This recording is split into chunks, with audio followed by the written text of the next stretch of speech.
इस चैप्टर में हम इलेक्ट्रॉनिक्स के बारे में पढ़ेंगे और इलेक्ट्रॉनिक्स की बेस बुनियाद जो है वो पीएन जंक्शन है। इसीलिए ये इस चैप्टर का सबसे पहला टॉपिक है और very easy to understand and very important topic of second year physics as well. तो हम सबसे पहले वर्ड्स को देखते हैं। जंक्शन, पीएन जंक्शन क्या है वो भी हम ब्रीफली देख लेते हैं, लेकिन जंक्शन का मतलब ये होता है जोड़। अगर मैं ये दोनों हाथों को जोड़ूं तो दिस इज जंक्शन मेरे हाथों का। एंड आई एम श्योर आप लोगों को ये पता है कि इलेक्ट्रॉनिक्स में सबसे इंपॉर्टेंट चीज़ जो है वो सिलिकॉन होती है। एंड सिलिकॉन जो है वो आई एम श्योर ये भी आपको मालूम होगा सिलिका से निकलती है। सिलिका इज रेत। तो जो मोबाइल फ़ोन आपके हाथ में है, जो लैपटॉप आपके पास है, जो कंप्यूटर आपके पास है, जो इलेक्ट्रिकल डिवाइसेस आपके घर में हैं, डिजिटल टीवी या सब कुछ, इनके अंदर जो कंप्यूटेशन है वो सारी रेत से निकाले गए सिलिकॉन से बनी है। और दुनिया का चाहे जितना बड़ा कंप्यूटर क्यों ना हो, जितना सुपर कंप्यूटर क्यों ना हो, उसकी शुरुआत, या मोबाइल फ़ोन क्यों ना हो या कोई भी चीज़ क्यों ना हो जो इलेक्ट्रॉनिक्स पे चलती है, उसकी शुरुआत इस प्रोसेस से होती है कि हमारे पास सिलिकॉन है। सिलिकॉन के बारे में आई एम श्योर आप सबको पता होगा, नहीं पता तो हम बता देते हैं कि ये पीरियोडिक टेबल के ग्रुप नंबर 4 से बिलोंग करता है। ग्रुप नंबर 4 में होने का मतलब ये है कि इसके वैलेंस शेल में 4 इलेक्ट्रॉन्स हैं। तो हम अपने पास एक क्रिस्टल देख लेते हैं। इस क्रिस्टल के अंदर सिलिकॉन के एटम्स एक दूसरे के साथ बॉन्ड बनाए हुए हैं और हर सिलिकॉन के वैलेंस शेल में 4 इलेक्ट्रॉन हैं। इस क्रिस्टल में हम क्या करते हैं, सिलिकॉन की एक इम्प्योरिटी ऐड कर देते हैं, यानी कोई चीज़ ड्रॉप डाल देते हैं किसी इम्प्योरिटी का। वो इम्प्योरिटी कौन सी होगी, वो हम 5th ग्रुप की कोई भी एलिमेंट ले लेते हैं। यूजुअली हम फास्फोरस लेते हैं। अब 5th ग्रुप का मतलब ये है कि इसके वैलेंस शेल में 5 इलेक्ट्रॉन हैं। ठीक है, हमें मालूम है कि ग्रुप नंबर जो है वो वैलेंस शेल में इलेक्ट्रॉन्स की तादाद बताता है हमें। अब जब मैंने 5th मैं इसे इम्प्योरिटी क्यों कह रहा हूं, बाय द वे आपने याद रखना है कि अगर मेरे पास 100 एटम्स हैं तो 100 में से 8 या 10 एटम्स हार्डली वो हम फास्फोरस के डालेंगे, बाकी सारे सिलिकॉन होंगे। क्योंकि मेजॉरिटी सिलिकॉन है और उनमें से कुछ हम बाद में डाल रहे हैं फास्फोरस, जो कि हम पेंटावैलेंट भी कहते हैं, क्योंकि ये 5th ग्रुप में है, इसकी वैलेंसी 5 है, इसलिए हम इसे पेंटावैलेंट भी कहते हैं। जब ये हम इसमें डालते हैं ये इम्प्योरिटी है। ठीक है, अब क्या होगा, फॉर एग्जाम्पल हम यहाँ पे ये इमेजिन एटम कर लेते हैं। इसके पास फास्फोरस के 5 इलेक्ट्रॉन है वैलेंस शेल में। एक इलेक्ट्रॉन इसने इस वाले सिलिकॉन एटम से बॉन्ड बना लिया, कोवलेंट बॉन्ड। दूसरे ने इससे बना लिया, तीसरे ने इससे बना लिया, चौथे ने इससे बना लिया। 5 में से 4 ने एक एक करके इन सबसे कोवलेंट बॉन्ड बना लिए। जो ये वाला हमारे पास बचा, ये वाला जो है 5th इलेक्ट्रॉन है। अब ये किसी के पास बॉन्ड नहीं बना रहा कोवलेंट बॉन्ड, एंड ये फ्री है, फ्री इलेक्ट्रॉन है। तो हमारी क्रिस्टल में जहां पे हमने पेंटावैलेंट इंप्योरिटी डाली, यानी फास्फोरस डाला, वहां पे एक इलेक्ट्रॉन जहां भी हमने फास्फोरस डाला वो फ्री हो गया। एंड इस वजह से हम इसे कहते हैं कि पी टाइप रीजन में, एन टाइप रीजन में, जहां हमने पेंटावैलेंट, एन टाइप मतलब नेगेटिव है क्योंकि वहां एक इलेक्ट्रॉन फ्री है हर इंप्योरिटी के एटम में, और जितने हमारे पास वहां पे एटम्स होंगे इंप्योरिटी के उतने ही हमारे पास फ्री इलेक्ट्रॉन्स होंगे। तो इस वजह से हम इसे कहते हैं एन रीजन, नेगेटिव रीजन, क्योंकि यहां इलेक्ट्रॉन्स फ्री हैं। इसी तरह क्रिस्टल के दूसरे हिस्से में हम ट्राइवैलेंट इंप्योरिटी डालते हैं। ट्राइवैलेंट का मतलब नाम से ही पता है कि ये हमारे पीरियोडिक टेबल में ग्रुप नंबर 3 में से कोई एलिमेंट ले लेते हैं। यूजुअली हम बोरॉन लेते हैं। अब उसके ट्राइवैलेंट का मतलब इसके वैलेंस शेल में 3 इलेक्ट्रॉन हैं, और वो देखिए हम हाईलाइट कर देते हैं, बल्कि यहाँ पे हम इसे ईज के लिए जूम इन कर लेते हैं। ठीक है, तो ये भी हमारे पास सिलिकॉन है, ये भी हमारे पास सिलिकॉन है, ये भी सिलिकॉन, सिलिकॉन, सिलिकॉन, सिलिकॉन।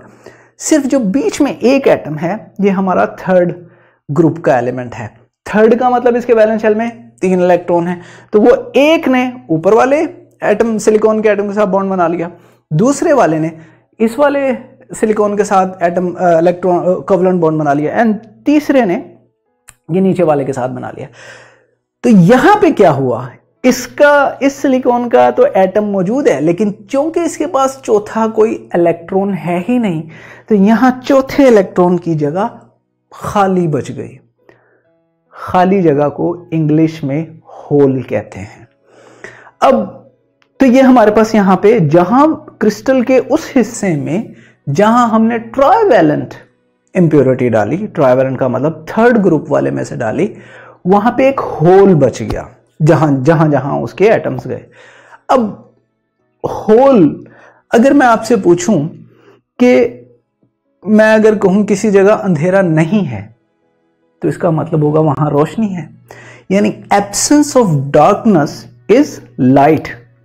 इसी तरह absence of electron is presence of positive charge.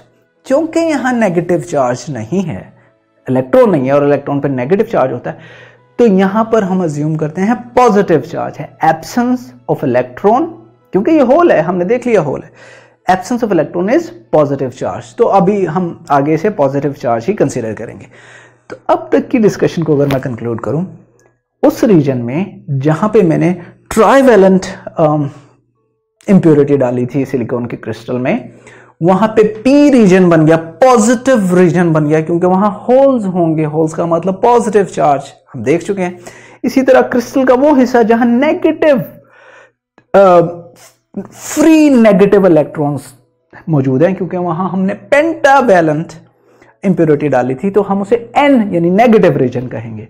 तो इस रीजन में हमारे पास जो मेजॉरिटी चार्ज कैरियर्स होंगे वो होल्स होंगे पॉजिटिव, और एन रीजन में जो हमारे पास मेजॉरिटी चार्ज कैरियर्स होंगे वो फ्री इलेक्ट्रॉन्स होंगे। अब अगेन मैं यहां मेजॉरिटी कर रहा हूं। बेसिकली अगर मेरे पास यहां पे 100 इलेक्ट्रॉन्स हैं, तो 2 या 3 मेरे पास होल्स भी मौजूद होंगे, क्योंकि 100% तो हमारे पास वर्ल्ड में कोई प्योर चीज होती नहीं है। इवन जो सिलिकॉन हम यूज करते हैं, अगर इसकी आप दुनिया में खाली 3 या 4 बड़ी कंपनीज हैं जहां पे एक्चुअल में चिप ग्रेड सिलिकॉन प्रोड्यूस होता है, और वहां पे इतना क्लीन एनवायरनमेंट होता है कि जो इवन साइंटिस्ट या वर्कर्स अंदर जाते हैं वो फुली कवर्ड होते हैं, सांस भी वो जो है मास्क में से लेते हैं ताकि वो जो एनवायरनमेंट है वो पोल्यूटेड ना हो। बट इसके बावजूद there is nothing like 100% pure. तो इसमें 2-3 जो है इम्प्योरिटी एन रीजन में 2-3 माइनॉरिटी चार्ज कैरियर यानी होल भी होंगे, बाकी 100 जो हैं वो फ्री इलेक्ट्रॉन होंगे। इसी तरह जो मेरा पी रीजन है, यहां 100 अगर मैं कह रहा हूं कि होल्स हैं, सॉरी, एन रीजन में majority charge carrier electrons, P region में majority charge carrier holes, but minority charge carrier यानी 2-3 यहां पे इलेक्ट्रॉन्स भी होंगे। दोनों ये आपने याद रखना है। अब आपकी बुक में एक ये डायग्राम बनी हुई है, इसमें कुछ चीजें हम देख लेते हैं। तो हमने कहा ये रीजन जो है ये पी रीजन है। पी रीजन का मतलब आप देखिए यहाँ पे सारे होल्स हैं, सिर्फ 3 हमने यहाँ पर इलेक्ट्रॉन बनाए हैं और उन्हें हमने माइनॉरिटी चार्ज कैरियर कहा है। इसी तरह एन रीजन जो नेगेटिव चार्ज रीजन है, यहाँ पे मोस्टली इलेक्ट्रॉन्स हैं, सिर्फ 3 हमने होल्स शो किए हैं बुक में। ये तो मुझे समझ आ गई, बट ये बीच में क्या चीज़ है ये तो मैंने अभी तक नहीं बताया। इसको डिस्कस करने के लिए आगे हम कुछ कॉन्सेप्ट रिवाइज करते हैं, देखते हैं। अब ये जो हमने अब तक बात पढ़ी, इसको अगर हम लिख के या बुक की लाइंस को देखें तो हमने देखा कि पीएन जंक्शन बन जाता है जब क्रिस्टल में हम जर्मेनियम, अब ओब्वियसली ये 4th ग्रुप में जर्मेनियम भी है, सिलिकॉन भी है, कार्बन भी है, तो हम यूजुअली जर्मेनियम या सिलिकॉन लेते हैं। उनमें हम क्या करते हैं, हाफ हिस्से में हम ट्राइवैलेंट इंप्योरिटी डाल देते हैं जिसे हम डोपिंग कहते हैं, एंड दूसरे हाफ हिस्से में हमने पेंटावैलेंट इंप्योरिटी डाली, जिस तरह आपने देखा हमने डाली। तो जिनकी वजह से एक पी रीजन बना और एक एन रीजन बना। ऑब्वियसली कहीं ना कहीं तो ये, अगर मैं इसको कह रहा हूं तो कहीं ना कहीं तो ये जुड़ रहे होंगे ना, उस जुड़ने के एरिया को हम जंक्शन कहते हैं। तो पीएन जंक्शन बन गया। इसके कैरेक्टरिस्टिक्स क्या हैं? एन रीजन में क्या था हमने देखा, नेगेटिव रीजन था, तो इट कंटेन्स फ्री इलेक्ट्रॉन्स। किसके तौर पे? As the majority charge carriers. P region में क्या था, contains holes as the majority charge carrier, ये हमने देखा। अब अगेन हम अपनी क्रिस्टल लेते हैं, ये हमारी क्रिस्टल है, ठीक है। इस रीजन में जो है वो होल्स हैं पॉजिटिव, इस रीजन में हमारे पास ये एन टाइप रीजन है, एन यहाँ पर इलेक्ट्रॉन्स हैं।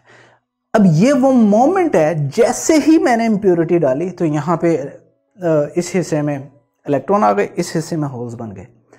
अब क्या होगा, जिस हिस्से में ये आपस में जुड़ रहे हैं वो ये लाइन से हमने यहाँ पे ये जंक्शन है यानी जोड़ है, तो क्या होगा, इस जोड़ के इस तरफ जो इलेक्ट्रॉन्स हैं बिल्कुल थोड़े से, जैसे ही जोड़ बना वो इलेक्ट्रॉन्स इस रीजन से ट्रेवल करके इस रीजन में आ जाएंगे, क्योंकि इधर पॉजिटिव चार्ज है, इधर नेगेटिव चार्ज है। एंड हमें पता है कि नेगेटिव एंड पॉजिटिव अट्रैक्ट, जैसे ही यहाँ मैंने इलेक्ट्रॉन्स ने देखा वहाँ होल्स मौजूद हैं पॉजिटिव, बूम वो जाके वहाँ चले गए। अब चूंकि इलेक्ट्रॉन्स यहाँ से ट्रेवल करके इधर आ गए, हमें पता है लॉस ऑफ इलेक्ट्रॉन क्या, लॉस ऑफ इलेक्ट्रॉन की वजह से क्या चीज़ बनती है, पॉजिटिव आयन। तो इस जंक्शन के करीब, बिल्कुल करीब, जहाँ से इलेक्ट्रॉन निकल के गए वहाँ पॉजिटिव आयंस बन गए, और जिस एटम ने बिल्कुल जोड़ के दूसरी तरफ जो थे, जिस एटम ने ये इलेक्ट्रॉन रिसीव किए, एक्सेप्ट किए, आपको पता है वो नेगेटिव आयन बन जाता है। अब तो जोड़ को हमने इस लाइन से जाहिर कर दिया, इस तरफ जैसे ही जोड़ बना यानी जंक्शन बना, फॉर्म हुआ, कुछ इलेक्ट्रॉन इधर आए, जहां से इलेक्ट्रॉन गए वहां पॉजिटिव आया, जहां गए वहां नेगेटिव आयन। ये तो हमारी बेसिक साइंस है।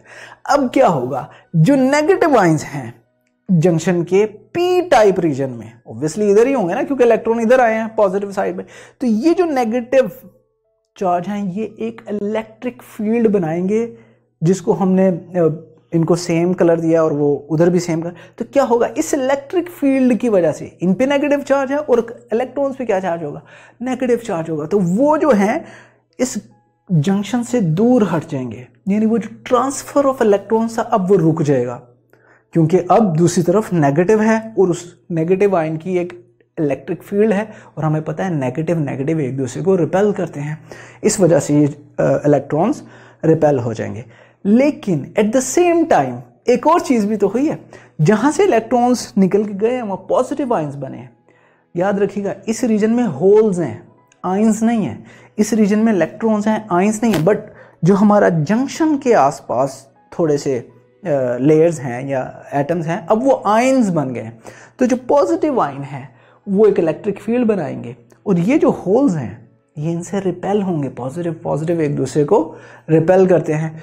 तो हुआ क्या, जैसे ही ये जंक्शन बना, उस जंक्शन के बनने की वजह से हमारे पास इस एरिया में ना होल्स होंगे ना इलेक्ट्रॉन होंगे, यानी ये जगह इलेक्ट्रॉन और होल से खाली होगी, डिप्लीट हो जाएगी। डिप्लीशन रीजन का मतलब ये है कि जहाँ पे ना कोई चार्ज कैरियर्स नहीं है, ना नेगेटिव ना पॉजिटिव।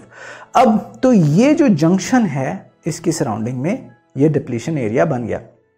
तो यहाँ तक आई एम श्योर हमें समझ आ गई, और उस डिप्लीशन एरिया को हमने ये हाईलाइट भी कर दिया। अब फॉर एग्जांपल आप कहते हैं जी मैंने डिप्लीशन रीजन में यहाँ एक इलेक्ट्रॉन मौजूद है, इस इलेक्ट्रॉन को मैंने भेजना है दूसरी तरफ, तो अब ये ब्रिज बन गया, यानी जो भी मुझे, अगर फॉर एग्जांपल मैं एक इलेक्ट्रॉन कंसीडर करूं, इस इलेक्ट्रॉन को मैंने उधर पुश करना है, तो ये जो नेगेटिव आयंस की इलेक्ट्रिक फील्ड है वो भी नेगेटिव, ये इलेक्ट्रॉन भी नेगेटिव, तो मुझे इस फोर्स ऑफ रिपल्शन को कवर करने के लिए इस पे जोर लगाना पड़ेगा। जोर हमें वोल्टेज के थ्रू लगाते हैं, तो हर क्रिस्टल का यानी हर एलिमेंट का अपना होता है। सिलिकॉन के केस में 0.7 वोल्ट होता है, यानी मुझे एक इलेक्ट्रॉन के ऊपर वोल्टेज बढ़ाना पड़ेगा, बढ़ाते बढ़ाते जैसे ही मैं 0.7 लाऊंगा, अब वो इस ब्रिज को क्रॉस करके होल से मिल जाएगा और करंट फ्लो होने लग जाएगा। इसी तरह अगर मैं कहूँ कि मैं यहाँ से किसी होल को दूसरी तरफ भेजना चाहता हूँ, तो उस होल को जो है इन पॉजिटिव आयंस की जो इलेक्ट्रिक फील्ड है, होल पे पॉजिटिव चार्ज, वहाँ पॉजिटिव आयन, इसको मुझे रिपल्शन को कवर करने के लिए इस बैटरी को से 0.7 वोल्ट देना पड़ेगा, तब ये जाके इधर से क्रॉस होगा। तो एक अब आपको समझ आई, हम बुक की वापस वो डायग्राम दिखा देते हैं। तो यहाँ इस डायग्राम में पी रीजन में मेजॉरिटी चार्ज कैरियर्स होल्स, हमने दिखा दिया होल्स, माइनॉरिटी चार्ज कैरियर 2-3 जो हैं वो इलेक्ट्रॉन्स होते हैं। इसी तरह एन रीजन में मेजॉरिटी चार्ज कैरियर्स जो हैं वो इलेक्ट्रॉन्स होंगे,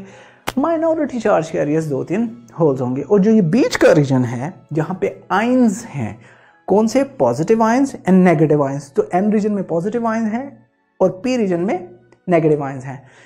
यहाँ पे कोई चार्ज कैरियर नहीं होते, जिसका मतलब यह है कि ये डिप्लीशन रीजन है और उसे हम डिप्लीशन रीजन से कहते हैं। और अगर हम किसी को यहाँ से भेजना चाहें तो हम वोल्टेज बढ़ाना शुरू करेंगे, करते करते करते एक ख़ास हद तक लेके आएंगे, उसके बाद ही यहाँ से करंट फ्लो होना शुरू होगा। ये जो सारी डिस्कशन हमने की, अब इसको कंक्लूड भी करते हैं। तो हमने कहा after the formation free electrons in the N region diffuse चले जाते हैं पी रीजन में, जिसकी वजह से एक रीजन बन जाता है विद नो चार्ज कैरियर्स, जिसमें कोई चार्ज कैरियर नहीं होते, और उसे हम डिप्लीशन रीजन कहते हैं। एक और चीज़ हमने देखा कि पॉजिटिव एंड नेगेटिव आयंस क्या करते हैं, इनकी वजह से डिप्लीशन रीजन बनता है, और जिसकी वजह से एक पोटेंशियल डिफरेंस इस रीजन में डेवलप हो जाता है, और वो पोटेंशियल डिफरेंस इलेक्ट्रिक फील्ड की वजह से होता है। सिलिकॉन केस में उसकी वैल्यू 0.7 वोल्ट होती है, जर्मेनियम के केस में उसकी वैल्यू 0.3 वोल्ट होती है। और अगर हम ये चाहें कि अब इस पोटेंशियल डिफरेंस हम चाहें कि क्रॉस करवाएं किसी करंट को इस जंक्शन में से, तो हमें कम से कम 0.7 वोल्ट देना पड़ेगा सिलिकॉन के केस में। तो ये जो पोटेंशियल डिफरेंस है, इसकी वजह से फर्दर इलेक्ट्रॉन डिफ्यूज नहीं होंगे, ये चीज़ हमने देखी थी। तो अब तक तो हमने ये डिस्कशन कर ली कि ये बन गया। अब हम चलते हैं फॉरवर्ड बायस्ड जंक्शन की तरफ, यानी ये जो जंक्शन है, हम कहते हैं कि यहाँ से करंट गुजारना है हमने, तो वो कैसे गुजारेंगे? हम इसे एक बैटरी से कनेक्ट करेंगे, ठीक है। अब पोलैरिटी यहाँ पे आपने याद रखना है कि अब यहाँ से हम आगे पोलैरिटी को बहुत इंपॉर्टेंस देंगे बैटरी की। तो हमें पता है पी रीजन पे पॉजिटिव चार्ज, एन रीजन पे नेगेटिव चार्ज। तो अगर मैं बैटरी का पॉजिटिव एंड पी रीजन से कनेक्ट कर दूं, positive P, negative and negative reason से कनेक्ट कर दूं, तो क्या होगा? जो नेगेटिव रीजन है वो इसके इलेक्ट्रॉन को रिपल्शन देगा, अपने से दूर भेजेगा। नेगेटिव है ना, तो यहाँ से इलेक्ट्रॉन दूर जाएंगे, और दूर का मतलब पहले जंक्शन आएगा, जंक्शन क्रॉस करके ये होल्स में जाएंगे, और फिर ये एक बैटरी में से करंट फ्लो होना शुरू हो जाएगा। इसी तरह अगर मैं होल्स की बात करूं, तो होल्स क्या करेंगे? यहाँ पॉजिटिव चार्ज है, यहाँ पॉजिटिव पॉजिटिव पॉजिटिव को रिपेल करेंगे, तो रिपेल करके जाएंगे कहाँ? पहले जंक्शन आएगा, जंक्शन क्रॉस करके इलेक्ट्रॉन्स, एंड देन करंट हमारा कंटिन्यूसली फ्लो होना शुरू हो जाएगा। तो हम क्या करते हैं, अगर जैसे ही कनेक्ट किया यहाँ पे चार्जेस आ गए और करंट फ्लो करना शुरू हो गया, क्योंकि करंट फ्लो कर रहा है तो हम इसे कहते हैं फॉरवर्ड बायस्ड। बायसिंग का मतलब है बैटरी की पोलैरिटी, यानी उसका पॉजिटिव को पॉजिटिव से कनेक्ट करना, नेगेटिव को नेगेटिव से कनेक्ट करने का मतलब है बायसिंग। तो हमारी जो फॉरवर्ड बायस्ड है वो इस तरीके से होती है। बुक की डायग्राम को अगर आप देखेंगे तो यहाँ है, अगेन इस चैप्टर में जो करंट है वो कन्वेंशनल यूज़ किया हुआ है। अगर अदरवाइज आप देखें तो इलेक्ट्रॉन्स तो इधर से निकल के इधर जा रहे हैं, ठीक है। लेकिन हमने 12th और 13th चैप्टर में ये पढ़ा था, जो कन्वेंशनल करंट है वो हम इलेक्ट्रॉन्स के अपोजिट साइड पे लेते हैं, ठीक है। तो हमारा जो कन्वेंशनल करंट है वो पॉजिटिव एंड से चलता हुआ दूसरी साइड पे जाएगा, और इसीलिए हमने इसे कन्वेंशनल करंट कहा। अब बैटरी के बारे में भी याद रखिएगा। बैटरी की ये जो सिंबल आप देख रहे हैं, पहले एक पतली बट लंबी लाइन है, फिर एक थिक बट छोटी लाइन है। जो पतली और लंबी लाइन है उस पे पॉजिटिव एंड होता है वो, और बीच में हमारे पास एक नेगेटिव है और उसके साथ फिर एक लंबी लाइन है। तो ये, और फिर दूसरी तरफ एक छोटी बट थिक लाइन है। जो छोटी और थिक होती है उसे नेगेटिव उस जाहिर कर रही होती है वो जो, और लंबी और थिन पतली जो लाइन होती है वो पॉजिटिव को कर रही होती है। और ये इसका मतलब दो, हम खाली एक लाइन क्यों नहीं डाल दी, एक पतली और एक छोटी? जब हमने दो सेट लाइंस के डाले तो इसका मतलब है बड़ी battery, big enough to give at least 0.7 voltage, ठीक है। तो इसका मतलब ये है। तो कन्वेंशनल करंट हमारा इधर से फ्लो होगा, एंड जो हमारा इलेक्ट्रॉनिक करंट है यानी इलेक्ट्रॉन्स की वजह से है वो ऑब्वियसली उसके अपोजिट होगा। दूसरी डायग्राम जो बुक में शो की गई है वो ये है कि आपके पास एक रजिस्टर है। अब I am an electrical engineer, जब आप भी पढ़ेंगे तो किसी भी सर्किट में हम बगैर रजिस्टर के बैटरी को कनेक्ट नहीं करते। उसकी वजह है ताकि ज़्यादा करंट हमेशा लिमिटेड रहे। तो ये जो सिंबल आप देख रहे हैं ये 0 to 3 वोल्ट की बैटरी है, यानी इसका वोल्टेज अब, और ये जो लाइन है ये लाइन ये शो कर रही है कि ये वेरिएबल बैटरी है, यानी आप इसका वोल्टेज चेंज कर सकते हैं कहाँ से, 0 से 3 वोल्ट के दरमियान में। अगेन अगर आप देखें इसका जो पॉजिटिव एंड है ये हमारे पीएन जंक्शन को, और पीएन जंक्शन क्रिस्टल को हम इस तरह भी दिखाते हैं। आपने याद रखना है अगर ये पतली लंबी लाइन जो कि पॉजिटिव लाइन है ये पी रीजन से कनेक्टेड है तो ये फॉरवर्ड बायस होगा, क्योंकि यहाँ रिपल्शन होगी और रिपल्शन की वजह से करंट आगे की तरफ धकेला जाएगा। जो नेगेटिव एंड है वो एन से कनेक्टेड है, इसका मतलब है इलेक्ट्रॉन्स रिपेल होंगे और जंक्शन को क्रॉस करेंगे। हमने बड़े अच्छे से पढ़ा, आई एम श्योर आपको पता है कि वोल्टेज मेजर करने के लिए सर्किट में हम पैरेलल में लगाते हैं, करंट मेजर करने के लिए जो हम एमीटर है वो सीरीज़ में लगाते हैं। तो ये सिर्फ एक सर्किट हमें दिखाया गया।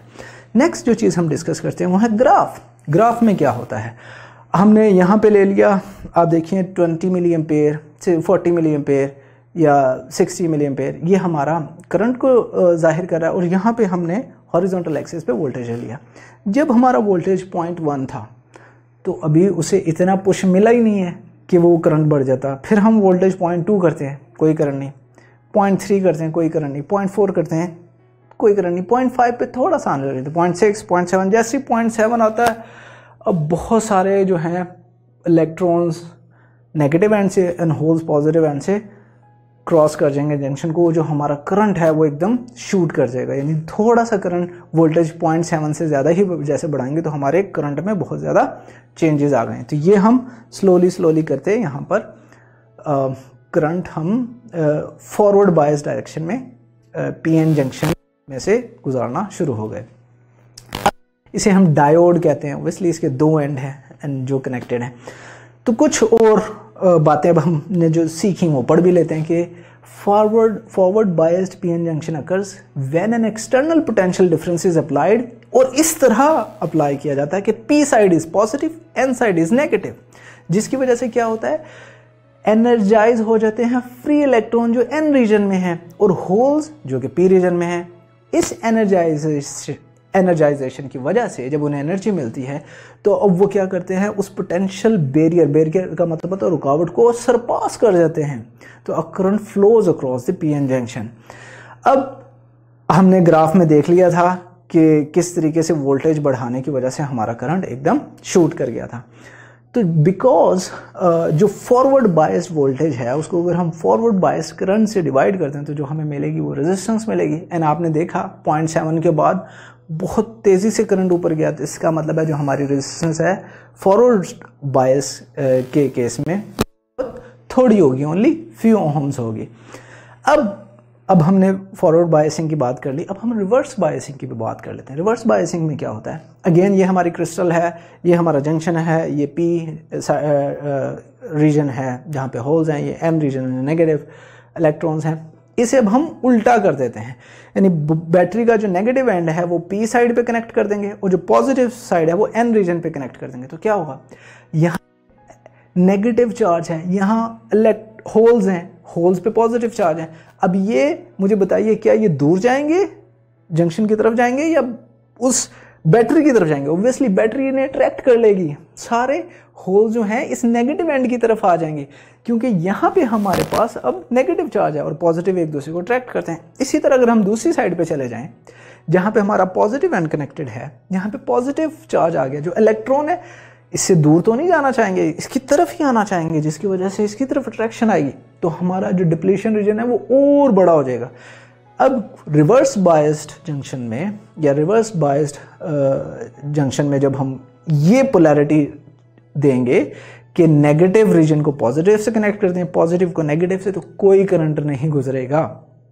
यही चीज़ अगर आपकी बुक के हिसाब से देखें तो उन्होंने ये डायग्राम बनाई हुई है, और यहाँ पे आप देख सकते हैं जो हमने बैटरी ली उसकी नेगेटिव एंड को कनेक्ट कर दिया पी रीजन से और पॉजिटिव को कनेक्ट कर दिया एन रीजन से, और जो डिप्लीशन रीजन है वहाँ से वहाँ कोई है ही नहीं चार्ज कैरियर जो उसकी तरफ जाए। तो अगर हम इसकी दूसरी तरीके से देखें, जो बुक में डायग्राम दी गई है वो ये है, जो आप देख लीजिए, जो थिक लंबी लाइन है वो एन रीजन से कनेक्टेड है। ये MCQs में आ सकता है तो ये आपको याद रहना चाहिए। और जो नेगेटिव है वो पी रीजन से कनेक्टेड है। तो हमारी क्रिस्टल अब उल्ट हो गई और यहाँ पे जो हमारा रिवर्स बायस थी जंक्शन वो बन गया। अब होता क्या, अगर हम इसका ग्राफ देखें तो ऑब्वियसली जो वोल्टेज हमने नेगेटिव अप्लाई किया है तो हम उसे शुरू में जैसे ही हम बैटरी कनेक्ट करते हैं तो 5, 6 या 10 माइक्रो एम्पेयर का करंट लीक होता है और वो माइनॉरिटी चार्ज कैरियर की वजह से होता है और ये बहुत थोड़ा करंट है, ठीक है। जैसे ही वो थोड़े बहुत जो 3 इधर थे, जो पी रीजन में होल्स होते हैं, जो माइनॉरिटी इलेक्ट्रॉन्स हैं वो तो गुजर जाएंगे। इसी तरह जो एन रीजन में जहां मेजॉरिटी इलेक्ट्रॉन्स की हैं, जो 2-3 पी थे वो तो गुजर जाएंगे। उनके गुजरने की वजह से कुछ माइक्रो एम्पेयर का तो करंट मिलेगा, बट उसके बाद आप वोल्टेज बढ़ाते जाएं। -5 किया कोई करंट नहीं, -10 किया कोई करंट नहीं, -15 वोल्ट, -25 वोल्ट, -25 वोल्ट, कोई करंट नहीं। बट ऑब्वियसली जब हम वोल्टेज बढ़ा रहे हैं तो बेसिकली हम क्या कर रहे हैं, एक इलेक्ट्रिक फील्ड अपोजिट डायरेक्शन में देते जा रहे हैं ना, तो जिसकी वजह से जो ये हमारे क्रिस्टल है यही ब्रेक हो जाएगी और हमारा जो जंक्शन है वो डैमेज हो जाएगा, बर्बाद हो जाएगा। और जब वो बर्बाद होगा तो फिर बहुत सारे इलेक्ट्रॉन होल पेयर बनेंगे जिनकी वजह से बहुत ज़्यादा करंट फ्लो करेगा और वो कहते हैं ना आईसी सड़ गई, वो आईसी इस तरह सड़ती है बेसिकली, क्योंकि हमने गलत वोल्टेज बहुत ज़्यादा अप्लाई कर दिया होता है। तो इसको अब हम अगर कंक्लूड कर लें तो रिवर्स बायस पीएन जंक्शन में क्या होता है, it occurs when an external voltage हम इस तरह अप्लाई करें कि पॉजिटिव टर्मिनल को एन रीजन से कनेक्ट कर दें और नेगेटिव टर्मिनल को पी रीजन से कनेक्ट कर दें, तो रिवर्स बायस होगा। रिवर्स बायस में there will be no current, किसकी वजह से, मेजॉरिटी चार्ज कैरियर की वजह से कोई करंट नहीं होगा। स्मॉल करंट होगा जिसे हम लीकेज करंट भी कहते हैं, वो माइनॉरिटी चार्ज कैरियर की वजह से होता है। अगर ये लेक्चर आप कंप्लीटली देखना चाहते हैं और इसके साथ साथ बेशुमार MCQs, उनके आंसर्स और एक्सप्लेनेशंस भी हासिल करना चाहते हैं, एंड दैट ऑल फ्री, तो अभी गूगल प्ले स्टोर पे जाइए एंड लिखिए हिप्पो ई-लर्निंग प्रोग्राम। हमारी ऐप डाउनलोड कीजिए, ना सिर्फ इसे खुद यूज़ कीजिए बल्कि अपने दोस्त एंड क्लास फेलोज़ को भी रेकमेंड कीजिए।